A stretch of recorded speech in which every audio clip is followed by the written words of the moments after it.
Hindi. Hindi. Six-pack abs. Tulad nino. Oh, nito. Ikaw dati ka lang pumapalak ko. Dati ang naniniwala. Wala talaga. Ayan tayo sa Jollibee for the second wish. Sana daw si Kuya Sean ay mas lalo pang maging matalino at nag-aaral ng mabuti at maabot ng pangarap sa buhay. Ito lang pala natin si Jollibee at Kuya Sean. Alright, for the last wish. Sana daw si Kuya Sean ay mas lalo pang maging always be happy like your best friend, Jollibee! Ayan, isay ko sa inyo kung makita sa mga si Jollibee. Gusto niyo kung makita sa mga si Jollibee. Ayan, bago na sumayaw ang ating best friend na si Jollibee. Gusto niyo kinikir siya. Can everybody say, go! Jollibee, go! Ito na bakit Kuya Sean? Andito ka, Kuya Sean, para...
Palakpakan naman natin si Jollibee! Alright! In 3, 2, 1, everybody sing!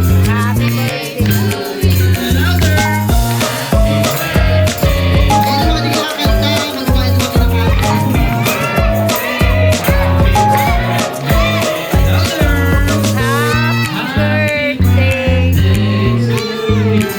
Everybody! Happy birthday, Sean! Nanginginig. Louder!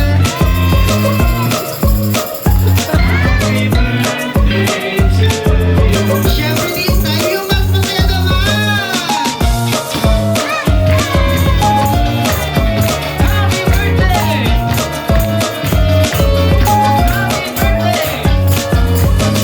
Happy birthday!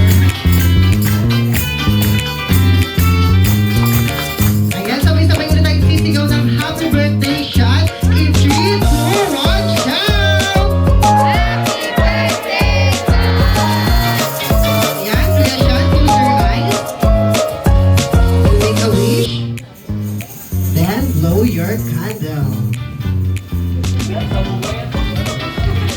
Yes, palakpakan namin Kuya Sean.